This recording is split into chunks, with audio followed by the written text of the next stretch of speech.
Lecture 2, Interference, Explanation of the Colors of Thin Plates Afforded by the Theory of Undulations. Diffraction. In my last lecture, I pointed the efficiency of the theory of emission to account for the various phenomena of the colors of thin plates. Let us now see whether the theory of undulations lends itself to an explanation. In the first place, the element of periodicity, instead of being wholly extraneous to the fundamental idea, and hardly if at all to be reconciled with it even when suggested by phenomena, is one naturally almost inevitably involved in the fundamental conception. I say, almost inevitably, for a set of undulations might consist of a succession of isolated pulses following one another in a wholly irregular manner, but the analogy of sound would make it far more likely a priori that they should form a series of regularly periodic disturbances, and the supposition that such is their character therefore harmonizes perfectly with what we should have expected beforehand. Supposing then that the undulations we have to deal with are regularly periodic, can we on the undulatory theory give any account of the alternations of light and darkness which we observe in Newton's rings? The explanation which this theory affords is based on a very simple and very general dynamical principle of very wide application called the principle of the superposition of small motions. For the sake of those who may not have much attended to dynamics, I will endeavor to give some idea of what this principle means. Suppose a stone thrown into still water. It produces, as we know, a series of small waves, which spread out in the form of circles from the place of disturbance. What passes outwards is not the material particles of the water, but a certain state of things. If we observe a minute floating body, it is seen to retain its average position and merely to move very slightly backwards and forwards, up, and down. So far, we have merely a visible illustration of the progress of an undulation, differing, it is true, from those belonging to sound or light, in the fact that it is only in the neighborhood of a particular surface that the disturbance is sensible, which does not, however, prevent it from forming a useful illustration for those to whom the conception may be new. But now, instead of a single stone, suppose that there are two similar stones thrown in simultaneously at a little distance apart. Each will give rise to a series of circular waves which at first will be distinct, each diverging from its own center, but not yet having reached one another. But presently the waves from the one center will invade the region occupied by those from the other.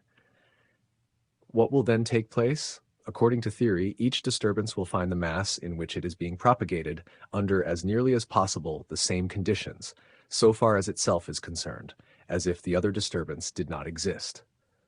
The consequence is that any particle of the mass will be as much displaced from its mean position as if the other disturbance did not exist, and its actual place will therefore be found by compounding, as it is called, the displacements due to the two disturbances taken separately. Accordingly, where a ridge due to one of the disturbances coincides in position with a ridge due to the other, we have an elevation of double height, supposing we choose a place where the intensities of the disturbances due to the two sources are the same, but where a ridge due to one falls in with a trough due to the other. We have neither elevation nor depression, but the water is found at its natural level. Now, if there be any truth in the theory of undulations, something of the same kind must take place with light. If we have two sets of disturbances always exactly alike, then when the conditions are such that the two disturbances separately considered take place always in opposite directions, being superposed, they simply produce a disturbance nil, whereas when the directions agree, they produce a disturbance of greater amount than either separately. And if light consists of such a disturbance in the ether, then in the former case we ought to have no light, whereas in the latter, the light ought to be greater than if the one set of disturbances alone existed. And if the two sets of disturbances, while still in other respects alike, differed in amplitude in a constant ratio, the only difference that would make in the result would be that the light would not vanish at the minima. But it must be particularly remarked that in order that this neutralization should always take place in the same way at the same place, it is essential that the two sets of disturbances should always agree as to their times of starting, or differ, if they do differ, by a perfectly constant quantity. For if one were half an undulation ahead of the other, that would make all the difference whether the two disturbances strengthened or neutralized each other. And if the relative times of starting varied irregularly a vast number of times in a second, we should have at a given place neutralization and cooperation succeeding one another so rapidly that nothing but the mean effect would be perceived. And that, as may be shown, would be simply the sum of the mean effects taken separately. Now, if the disturbances came from two independent sources, such as two different portions of a flame, the relative starting points of the two would be purely casual, and no fixed and permanent neutralization would be to be expected. And observation shows that none of those alternations of light and shade, which on the theory of undulations we refer to interference, are manifested unless the two interfering streams of light have come originally from the same source, having subsequently pursued slightly different paths. Let us now see how these principles apply to the explanation of Newton's rings. If we consider a small portion of the thin plate of air by reflection from which they are seen, we perceive that there are two reflecting surfaces near one another, and consequently two reflected streams, one reflected from the upper surface of the plate of air, that is, internally in the upper glass, and the other reflected from the under surface of the plate of air, that is, from the upper surface of the underglass. These are, it is true, accompanied by other streams which have been reflected backwards and forwards internally in the plate, so that the total number of reflections in these streams is 3, 5, 7, 9. But these streams, being usually comparatively weak, may in a general explanation be left out of consideration. Now, the second of these streams has had to travel a very little further than the first. In the simplest case, to which we may confine ourselves for the present, that of a perpendicular incidence, the excess of length of path of the second stream is evidently just double the thickness of the plate of air, and varies accordingly from point to point of the field of view, the thickness increasing slowly at first and afterwards rapidly as we recede from the point where the lenses are in contact. Close to the point of contact, the second stream is only imperceptibly behind the first, and the two might be expected to be in accordance, that is, to agitate the ether in the same direction and therefore to strengthen one another. As we take a point further outwards from the point of contact, the retardation increases, and when it becomes half the length of a wave, the two would be in opposition, that is, one would agitate the ether in a way just opposite to the other, and therefore, supposing the intensities of the two the same, as would nearly if not exactly be the case, they would neutralize each other, and darkness would be the result. And as the thickness of the plate of air between the two glasses varies as the square of the distance from the point of contact, the law of increase of the rings for any one kind of light as the order of the ring increases follows at once, and moreover the law that under different circumstances as to curvature of the glasses, the same ring is always formed where the thickness of the plate is the same. But there is one marked point of contrast between the results of theory, so far as I have yet explained it, and observation, namely that we have been led to expect a maximum of brightness where the paths of the two streams are the same, that is, close to the point of contact, or where they differ by 1, 2, or a complete number of undulations, and a maximum of darkness, if not absolute blackness, where the difference is an odd number of half undulations. This would give the places of light and shade exactly reversed as compared with observation, which would show one of two things: either that the theory must be rejected, or that some circumstance has been overlooked, which, had it been taken into account, would have made the theoretical result right in this respect. Now, the reflections which the two streams respectively undergo take place under very different circumstances. The first stream is reflected internally in glass when the light, which had previously been traveling in the glass of the upper lens, arrives at the undersurface of the glass, or upper surface of the interposed plate of air. The second is reflected back into air at the upper surface of the under lens. As the two reflections take place under different, in some respects opposite, circumstances, there seems nothing unlikely a priori in the supposition that the signs of the reflected vibration should be opposite in the two cases. Dynamical analogies are not far to seek. For example, we know that when sound traveling along a pipe meets a closed end, it is reflected in such a manner that condensation in the reflected wave corresponds to condensation in the incident wave, and rarefaction to rarefaction. But when it is reflected, as reflected it is, from the open end of a tube, rarefaction corresponds to condensation and condensation to rarefaction. This theoretical conclusion as to the opposition of signs in the two cases, so probable from analogy,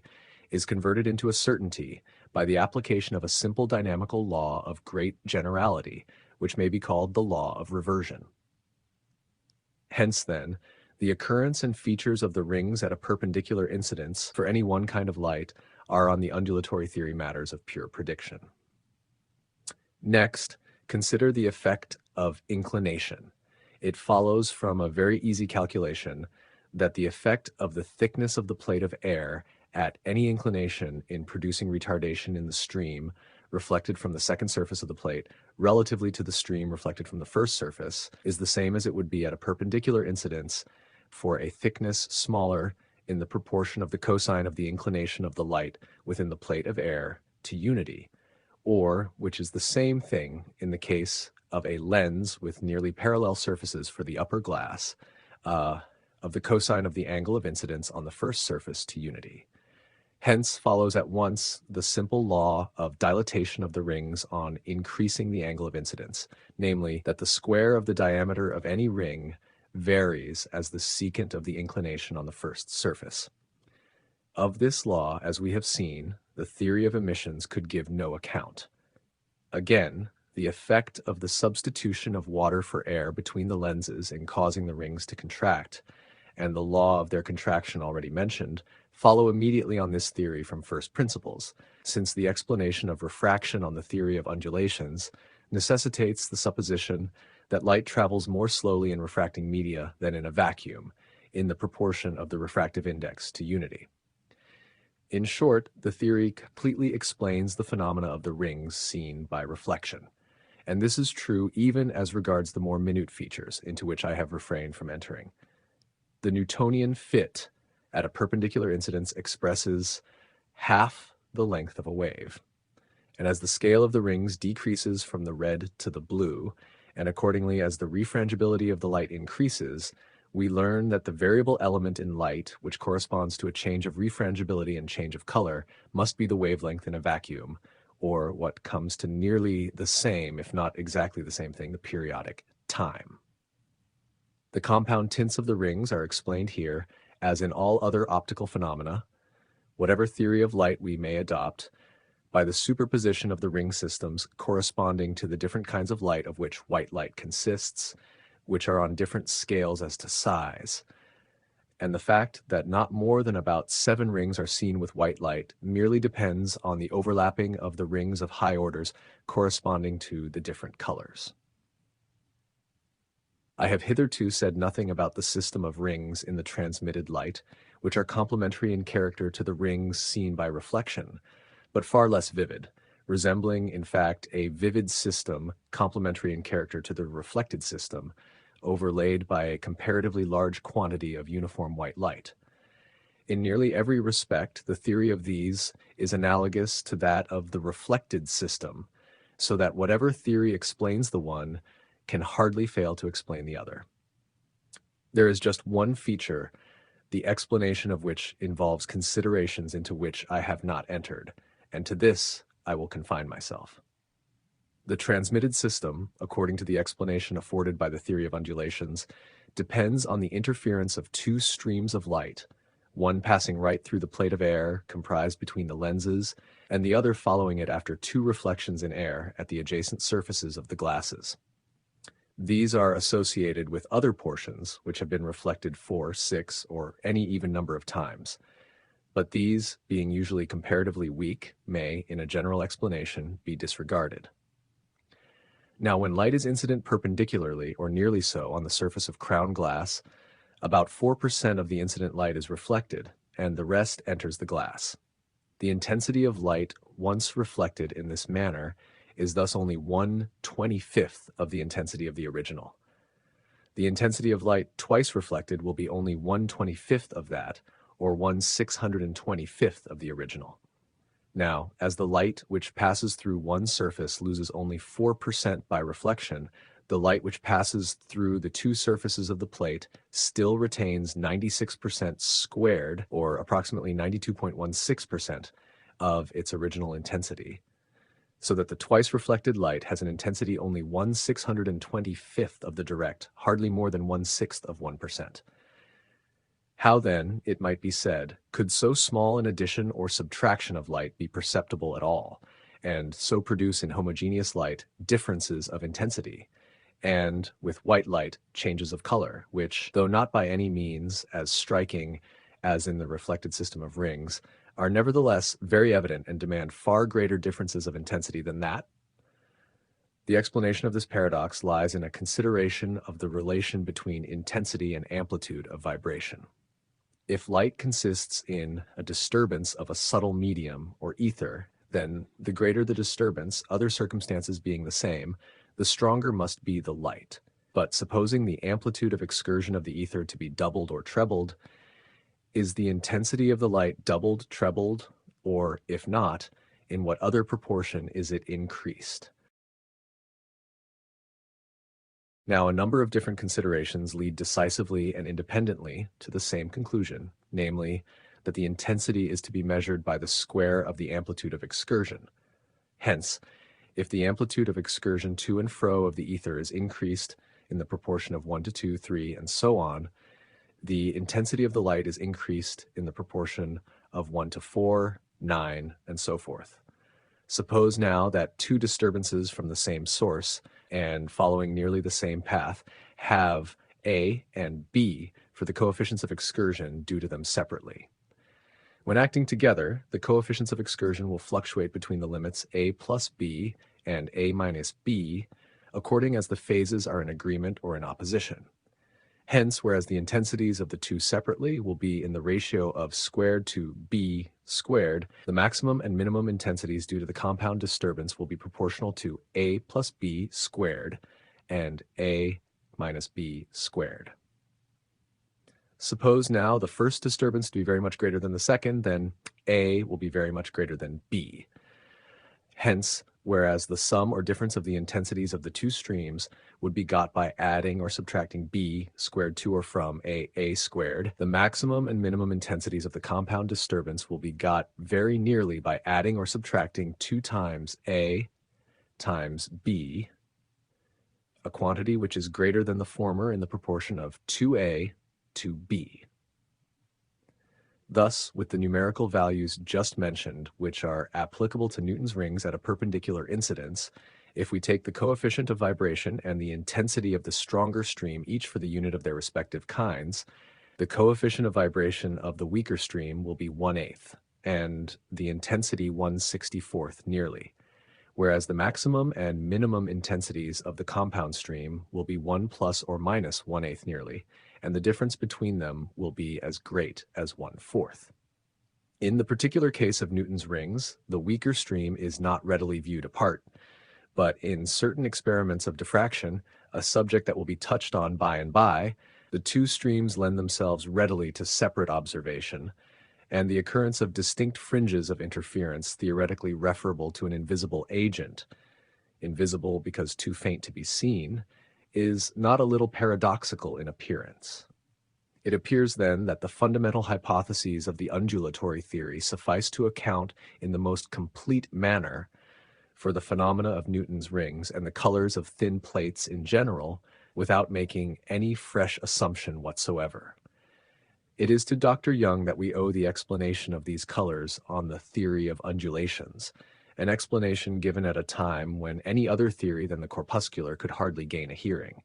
And to him also we owe the first direct experiment proving that certain fringes which connect themselves by numerical relations with Newton's rings are incontestably due to interference. As introductory to this experiment, it will be convenient to mention another phenomenon which forces itself upon the notice of the observer simultaneously with that with which we are more immediately concerned, and which therefore it is desirable to be able at once to refer to its proper place, Besides that, at a more advanced stage of our study of the subject, it will be found to be of very great importance. Suppose that the sun's light is reflected horizontally into a darkened room, passing through a very small hole in the shutter, or, what is more convenient, through a lens of short focus.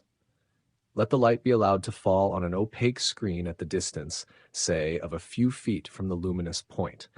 the screen being terminated by a straight edge, suppose vertical.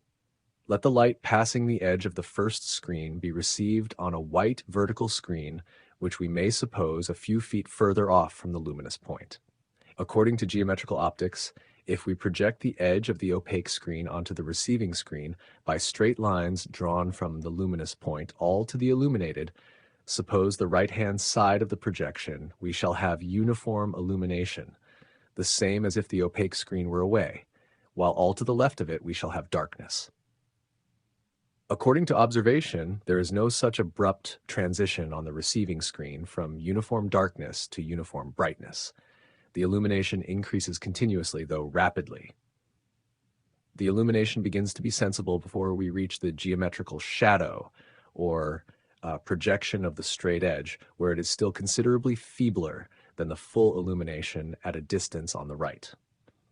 On going in a right-hand direction from the geometrical shadow, the illumination rapidly increases and actually becomes considerably greater than the full illumination at a distance. It then decreases to a minimum, increases to a maximum, and so on, the maxima and minima differing less and less by excess and defect respectively from the illumination at a distance, and gradually occurring in more rapid succession till they become insensible. 3 such bands can usually be traced before the illumination becomes sensibly uniform. With white light, the scale of the bands and of their distances from the geometrical shadow changes as usual from color to color, decreasing from the red to the blue. The appearance is the same at all distances of the 2 screens from the luminous point, the scale merely of the system varying according to circumstances, and likewise the smallness demanded in the source of light, in order that the bands may not be confused. From the constant character of these bands, we readily recognize them in experiments in which they appear associated with other phenomena. Suppose now that instead of the opaque screen extending indefinitely on one side, the light is intercepted by a narrow slip, a knitting needle, or anything of the kind. The shadow is bounded on both sides externally by fringes of the character of those just described, and which accordingly we must attribute to the same cause, referring the right-hand set to the light which passed to the right of the obstacle, acting independently of that which passed to the left, and similarly as regards the external fringes of the left. But besides these, the shadow itself is occupied by another set of colored fringes, finer usually than the former, and unlike them of equal width throughout. They may be viewed through an eye lens and thereby magnified. If the screen is semi-transparent, we may view them with the lens from behind, and now, if we take away the screen altogether, using nothing but the lens and receiving the light directly into the eye, we see them as before. But now they are much brighter, since the light is no longer scattered in all directions by a screen, so that we can afford to use a narrower source of light, suppose a lens of shorter focus in the window. And having the narrower source, we may use a wider opaque slip without the fringes getting confused. Under these circumstances, the system of internal fringes occupies only the middle portion of the shadow, being well separated from the external fringes on both sides. The very center of the shadow is bright for all the colors of the spectrum, and the middle bright band is accordingly white, except just at the edges, where it is slightly reddish. But after that, the bands right and left soon become colored, on account of the difference of scale for the different colors. Now, what account can we give of the formation of these internal fringes on the theory of undulations? We have seen that when light passes by an opaque screen, it does not at once become insensible within the limits of the geometrical shadow. A little light bends round the edge into the darkness, enough to produce a feeble and rapidly decreasing illumination on a screen placed to receive it. This inflection of light is a fact, account for it as we will, and if light consists of undulations, the analogy of those undulations which we can directly examine would lead us to infer that light must be inflected into a shadow. Indeed, the grand original difficulty, which for so long a time prevented the reception of the theory of undulations, was that of accounting for the comparative absence of inflection. In other words, for the existence of rays and the sharpness of shadows. Admitting this small inflection as a fact, we see that at any rate we cannot be far wrong in supposing the bending to take place close to the edge of the obstacle. On this supposition, the length of the path of the inflected stream in traveling from the luminous point to the point of the field, or focal plane of the eye lens, where we seek the illumination, will equal the path from the luminous point to the edge of the obstacle, plus the distance from thence to the point in the field. The difference of paths for the two inflected streams which reach the same point of the field is accordingly easily found, especially as we are only concerned with points lying but a very small distance from the plane passing through the luminous point and the middle of the obstacle, or say the central plane. The difference of path vanishes at the central plane, where accordingly we have a maximum of brightness. On receding in a lateral direction from the central plane, the difference of path changes in proportion to the lateral distance, and accordingly it is equal to 1, 2, 3, and so on, wavelengths for a series of equidistant straight lines, parallel to that, in which the central plane cuts the field. These lines are what ought according to theory to be the middle lines of bright fringes, and lines midway between them ought to be the middle lines of dark bands separating the fringes. The theoretical breadth of a fringe, being sensibly independent of the distance of the luminous point, is connected with the wavelength by a very simple formula, involving only the distance from the opaque slip to the screen on which the light is received, and the breadth of the slip, both of which can easily be measured. On the other hand, the fringes are actually seen and their breadths can be measured. Comparing the theoretical and observed breadth of a fringe, we obtain the value of the quantity which, if the theory be true, expresses the length of a wave. On comparing this with the measure obtained from Newton's rings, we obtain identically the same value within the limits of errors of observation. This numerical relation indicates that the alternation of light and dark in these two different phenomena is referable to a common cause, whatever that may be. Newton endeavored to explain the rings which go by his name by the theory of fits of easy reflection and transmission. We have seen that this theory failed to account for the dilatation of the rings produced by increasing the angle of incidence, and for their contraction produced by the substitution of water for air as the interposed medium. Still, it gives correctly the law of increase of the radii of the rings at a perpendicular incidence as the order increases, and the law connecting the scale with the curvatures of the lenses. Now, confining ourselves to the case of a perpendicular incidence, where the theory of fits is most successful, we may notice one radical difference between the explanations offered by the theory of fits and the theory of undulations. According to the former, the office of the first surface of the thin plate is simply one of sifting, and it is by reflection or non-reflection from the second surface that the rings are formed.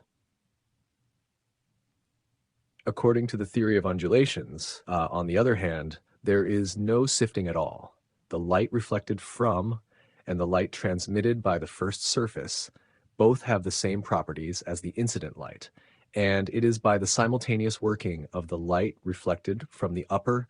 and that reflected from the undersurface that the alternations of illumination are produced.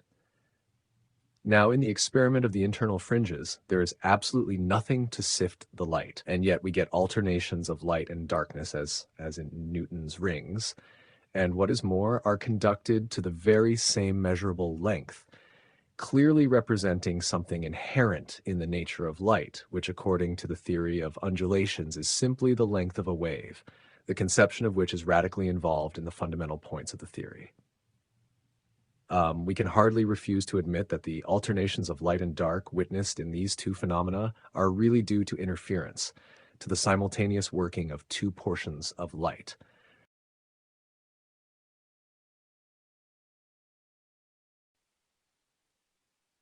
This concludes Part 1 of Lecture 2 on the Nature of Light by George Stokes.